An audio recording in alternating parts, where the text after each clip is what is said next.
What's going on, everyone, and welcome back to the channel. Today we're unboxing the only thing in the shop that's bigger than me, the Antec Performance 1FT.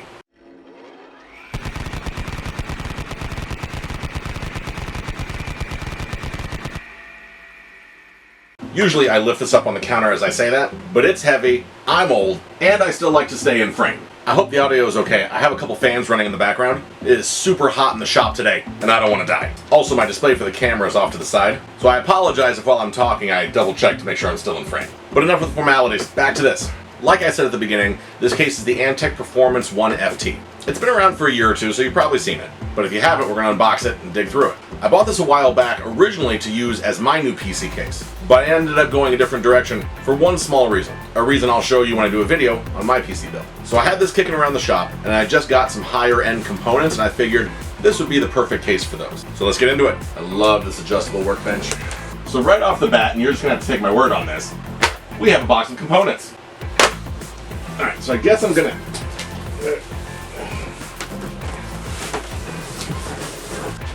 The handles are stuck in the styrofoam. That's not an uncommon thing. I mean, if nothing else, it is form-fitting.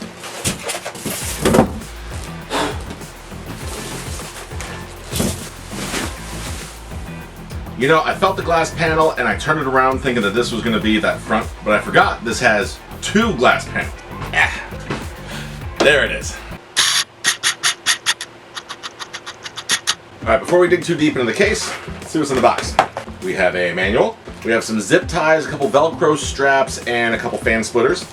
And we also have this really nice accessory box for extra screws. That's a nice touch. Good on you, Antec. I'm digging this so far. Let's see what else we got. So, as far as our front or top I/O, however you want to distinguish it, we have a power button, a restart button, a combined headphone mic jack, a couple USBs, open to 3.0, a Type-C, and a button that says 10. Now, like I said, I bought this case a while ago, but if I remember correctly, where you see up front here is actually display readout. And if so, that'd be really nice. Our front panel here has a screw, which if you unscrew just a little bit, this should very nicely and easily pop out. Now, this case does have some added value. You do have three 140mm fans in the front and one 120mm fan in the back for your standard intake and exhaust.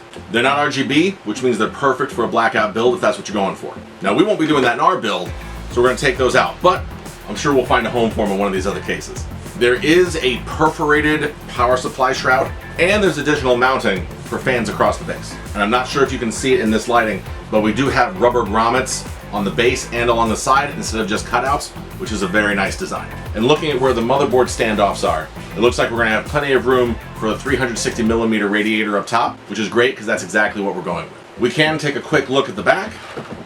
Very standard, not too much to see here. One feature that I like is it looks like it has a power supply panel that pulls out with these after you undo these two screws here. Moving on to the back, we do have another glass panel here. Same thing as before, one screw, pull.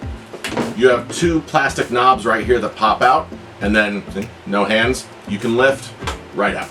So for those of you that don't like cable managing like me, it looks like they might have saved us a little bit. We have another screw here at the top of this panel labeled number 1.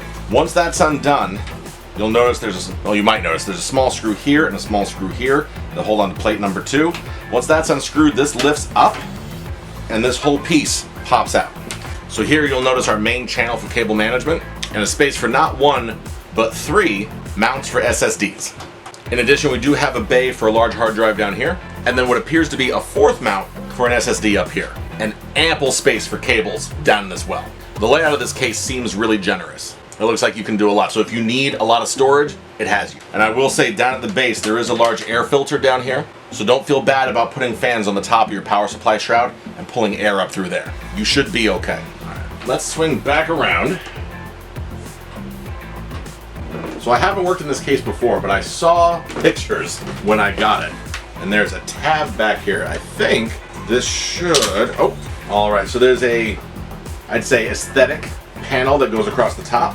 It has 6 of those plastic snaps like we saw on the glass doors. And then we have our air filter up here that no one ever uses because these are always an exhaust. And there's where we mount our radiator. Now, like I said, we're putting in a 360 up here, but it looks like you might be able to fit a 420 because you have like 3 screw channels up here. So you definitely have a range of sizes you can put in here. And you know what? I bet if you unscrewed here and here, you could take this whole top part out if you needed to. I don't think we need to, but I think you could. It's nice to have it as an option. Oh, and one thing, and this is purely aesthetic, that I noticed, which is why I kind of went with this case, the front grille for the mesh up here has gray accents. And one of the reasons why I thought of this case when I was pulling my parts together was for that. You'll see how it all ties in the build video we release next. So yeah, that's all I have to say about this one. The design and layout seems pretty well thought. Without its extra panels, it's still very rigid. And yes, it is a heavier case because of the size, but I wouldn't call it obnoxiously heavy. I mean, once we get all the parts in, it might be a team lift scenario. Yeah, and even for someone who doesn't love cable management, I think the layout here is gonna work in my favor. I always say before we do the build, I'm cautiously optimistic, but right off the bat, I'm feeling good. If you've been to my channel before, you know the drill. If you're new here, what we usually do is our first video is an unboxing like this, and our second video is a build to see how it turns out. So like and subscribe, and stay tuned for the next video where we're actually building this. And if you miss my pretty face between now and then, find me somewhere on social media under Fearless Rider. But that's it for this one. It's time to get to work. Hopefully I will see you in the next one.